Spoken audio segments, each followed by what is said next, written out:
Assalamualaikum warahmatullahi wabarakatuh. Halo, saya Destinita Putri. Di sini saya akan menjelaskan tentang artikel saya yang bertemakan pendidikan anti korupsi dengan judul Generasi Emas Fondasi Bebas Korupsi. Generasi Emas Fondasi Bebas Korupsi. Mengapa hal ini penting?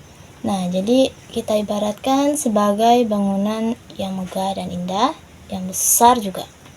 Nah, tapi struktur dan bahan yang digunakan itu tidaklah kuat. Maka tentu saja bangunan tersebut akan runtuh secara perlahan. Nah, begitu juga dengan pendidikan anti korupsi. Jika tidak diperkuat secara mendalam, maka tentunya akan runtuh secara perlahan. Dan pada tahun 2023, indeks persepsi korupsi di Indonesia itu berada di angka 34 dari skala 0 hingga 100. Hal ini menjadikan Indonesia berada di peringkat 115 dari 180 negara yang ada. Nah, jadi di mata dunia itu Indonesia ini memiliki tingkat korupsi yang masih sangat tinggi. Karena kenapa? Karena fondasi fundamental mereka masihlah tergolong rendah. Memangnya apa sih fondasi fundamental itu? Fondasi fundamental itu bisa berupa sebuah kejujuran yang tidak tergoyahkan, integritas yang bulat dan utuh, bertanggung jawab, berjiwa keadilan sejati, dan berkeberanian untuk berkata tidak atau menolak. Nah, jika hal dasar tersebut sudah terpenuhi, seperti yang tadi disebutkan, maka akan terjadinya pembentukan generasi emas. Kita akan menciptakan generasi emas yang kebal akan korupsi. Tentu saja untuk menciptakan generasi emas ini tidaklah mudah. Tentunya ada beberapa pihak yang berperan penting dalam hal ini. Yaitu pertama ada fondasi dalam lingkungan keluarga. Itu bisa aja seperti mengajarkan sikap jujur sejak dini. Biasanya ini ada orang tua sangat berperan penting ya untuk mengajarkan anak-anaknya bersikap jujur, kemudian tidak berbohong, dan lain-lainnya. Kemudian mengakui dan meminta maaf jika berbuat kesalahan. Ini adalah hal yang tersulit untuk dilakukan biasanya. Bertanggung jawab dan merapikan barang-barangnya.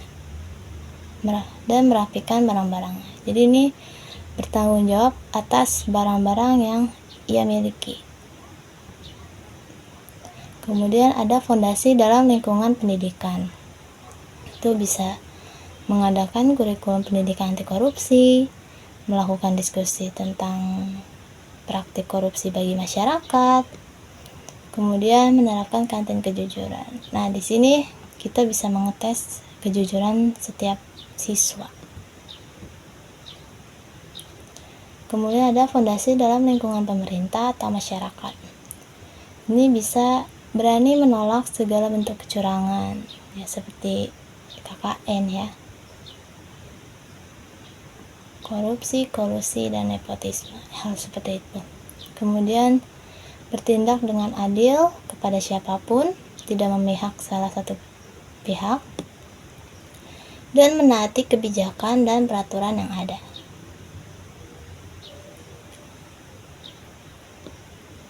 Kemudian apa sih manfaat dari pendidikan anti korupsi? Nah, yang pertama itu mencegah generasi-generasi muda kita terjerumus ke dalam praktik korupsi. Kedua, menciptakan pemimpin masa depan yang dapat membawa perubahan positif bagi masyarakat. Ketiga, sebagai jalan untuk menuju negara yang bebas dari praktik korupsi. Nah, dari manfaat-manfaat pendidikan anti korupsi ini tentu saja ada investasi masa depannya. Investasi masa depan itu apa sih? Nah, yang pertama, generasi muda kita akan lebih berintegritas tinggi. Kemudian para calon pemimpin akan lebih jujur dan dapat dipercaya. Dan yang ketiga, negara kita bersih dari praktik KKN, korupsi, kolusi, dan nepotisme. Nah, kesimpulannya, dengan menanamkan nilai-nilai anti korupsi sejak dini, maka kita akan menciptakan imunitas tinggi terhadap bangsa ini. Dengan menciptakan imunitas yang tinggi akan menciptakan generasi emas yang merupakan fondasi bebas korupsi. Dan hal ini tentu saja dapat terwujud jika kita bekerja sama untuk menciptakan generasi emas tersebut.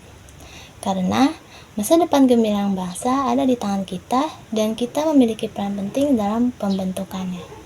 Jangan biarkan korupsi mencuri masa depan generasi emas selanjutnya. Sekian yang dapat saya sampaikan. Kurang lebihnya mohon maaf. Wassalamualaikum warahmatullahi wabarakatuh.